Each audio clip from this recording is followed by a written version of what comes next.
Este 6 de diciembre, Netflix estrenó la película Mary, o María en español. Una película que pretende contar la poco conocida historia de María de Nazaret, la madre de Jesucristo. Está acabada de sacar del horno y como cada vez que se estrena a gran escala una película bíblica, la gente está comentando. Estos temas siempre hieren la sensibilidad de algunos. Que si la película no es fiel, que si no promueve los valores religiosos, que si Dios es un niño. Vamos a verlo.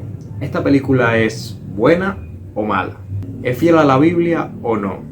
¿Es un insulto o es una obra maestra? Desde ya te voy diciendo que no es fiel a la Biblia, sino a un evangelio apócrifo. Es posible que tus conocimientos actuales no te alcancen para ver todo el panorama, pero para eso estoy yo.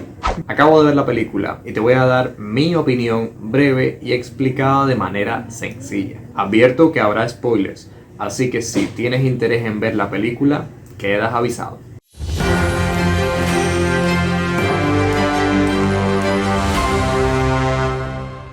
Hay que partir diciendo que María de Nazaret fue una persona real.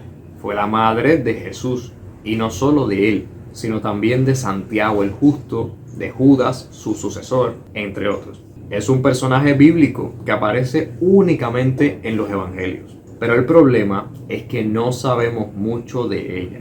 Sabemos que fue parte del movimiento de su propio hijo y que continuó en el cristianismo, después de la muerte de Jesús. Pero esta película no va de eso, sino de la historia de María hasta el nacimiento de Jesús. O sea, antes del nacimiento de Jesús. Entonces, ¿de dónde han sacado la información para recrear toda la historia de María? Pues como te decía antes, la fuente no es la Biblia, sino un evangelio apócrifo conocido como el protoevangelio de Santiago, que data de mediados del siglo II. Aunque la iglesia nunca lo reconoció como un escrito canónico, siempre fue de entre los apócrifos uno de los más valorados. Los nombres de los padres de María, Joaquín y Ana, la concepción milagrosa de María, la localización del nacimiento de Jesús en una cueva o el martirio de Zacarías son elementos aceptados en la tradición cristiana, pero que no aparecen en la Biblia. Vienen de aquí. Y Ana, mujer de Joaquín, se deshacía en lágrimas y lamentaba su doble aflicción, diciendo: lloraré mi viudez y lloraré también mi esterilidad. Protoevangelio de Santiago. No podemos dejar pasar por alto que este libro no es histórico. La intención del autor era defender la personalidad de María. En aquellos tiempos estaba comenzando el culto hacia su persona y, como todo, había detractores. La obra está escrita por un griego que, salvo por las escrituras, conoce muy poco del mundo judío. Quizás uno de los errores más grandes que este autor comete es que relata cómo en la vida de María ella es criada y educada dentro del templo de Jerusalén. Y esto no era así. El templo no funcionaba como un colegio para niñas o algo por el estilo. Estos datos ponen en evidencia el desconocimiento del autor. Aún así, este libro es interesante. Yo se los recomiendo, siempre y cuando sepamos que lo que estamos leyendo es puramente ficticio. Y María permaneció en el templo del Señor, nutriéndose como una paloma y recibía su alimento de manos de un ángel. Mary sigue con bastante fidelidad los pasos del libro de Santiago. Narra cómo Joaquín y Ana están afligidos porque no pueden tener un hijo. Relato que está bastante inspirado en el de Samuel. Entonces un día se aparece un ángel de Dios, que en la película es Gabriel, y los bendice con una concepción milagrosa, similar a la que ya se tenía por sentado de Jesús. María nace y es criada amorosamente por sus padres hasta que ellos tienen que entregarla al templo. Deben entregarla porque era la condición que les había puesto el ángel. Y a partir de aquí, la película empieza a distanciarse un poco de su texto base. En el libro, María es entregada con 3 años al templo, mientras que en la película lo hace cuando tiene 12. A la pobre le tienen que explicar todo sobre el ángel y la promesa para que entienda por qué tiene que irse. Pasan varios años y María crece en un ambiente altamente religioso, dedicado completamente a Dios. Allí se convierte en una muchacha de completa fe. Vamos, para que tengan idea, como si fuera una monja. En el libro, ella es prometida a José con 12 años. Creo que entiendo por qué no quisieron en la película recrear esta parte. En su lugar, José conoce a María de casualidad, en el río. mientras ella está lavando.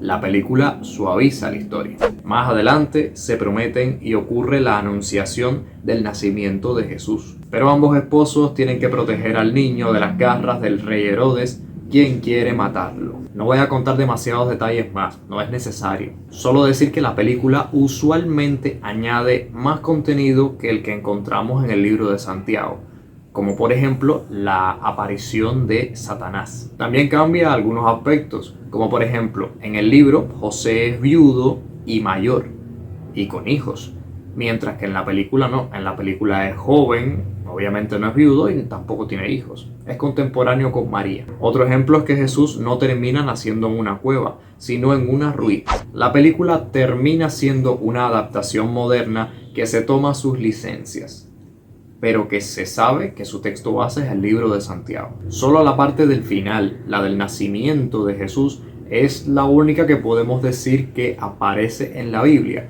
aunque no se relate de manera tan fiel. Y hablando del nacimiento del Señor. ¿Qué? ¿Qué? Eso está mal. Jesús no nació en el año 1, nació en el 6 a.C. Todavía seguimos cometiendo ese error. ¿Me estás diciendo que nadie de los asesores religiosos de ahí se dio cuenta? Sí, además de lo que he dicho, la película comete sus errores bobos, como por ejemplo este. Habitantes de Jerusalén, tengo previsto reconstruir y ampliar el segundo templo. No creo que nadie en aquel tiempo se refiriera al templo como segundo. Ese es el nombre con el que lo conocemos en la posteridad. La prueba está en que en la Biblia ni Jesús ni sus contemporáneos llamaban al templo como segundo. Simplemente le decían templo y ya. Este tipo de descuidos históricos son comunes. ¿O ustedes nunca han visto una película, por ejemplo, ambientada en 1930 y que de repente alguien dice, porque en la Primera Guerra Mundial... ¡La primera! ¡Sí! ¡No me digas!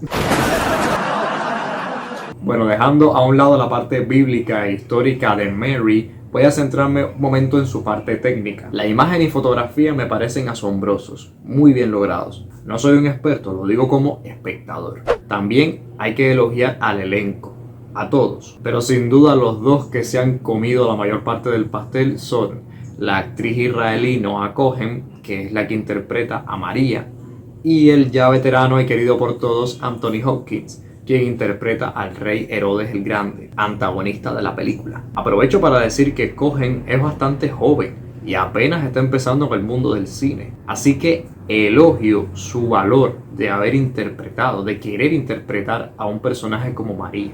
En cuanto al guión, debo decir honestamente que me pareció regulero, mediocre. Si no conociéramos a los personajes, creo que nos sería difícil conectar con ellos. Además de que a veces no tendríamos ni idea de por qué hacen las cosas. Creo que con excepción de María y Herodes, propiamente, los demás personajes son más planos. Su objetivo principal es ser el soporte de María.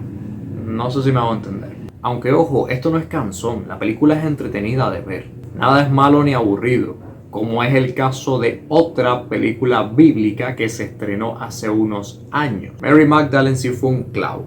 Guión malo, fotografía mala y cero coherencia con la Biblia y la historia. Mi conclusión es, apruebo la película. Está bien hecha, con cariño, con respeto y sobre todo rescata la memoria de María de Nazaret, que muchas veces nos olvidamos de ella. Si eres católico u ortodoxo, esto no te pasa. Pero para los que no lo somos, a veces nos olvidamos de tan importante personaje. Da igual que la historia que cuenta esta película sea una ficción y no sea la historia real de María, la cual desconocemos. Eso no quita el hecho de que la María real fue muy grande. Para ponerte en perspectiva, si reconocemos que Jesús de Nazaret es la persona más importante en la historia de la humanidad, ¿cuánto mérito no tiene su madre, la que le enseñó a diferenciar el bien del mal? La que le enseñó a ser fuerte, la que enseñó a Jesús el poder del amor. Creéis que conocéis mi historia, pero ya veréis que no. Es curioso que lo diga, siendo que la película no es ni histórica ni bíblica.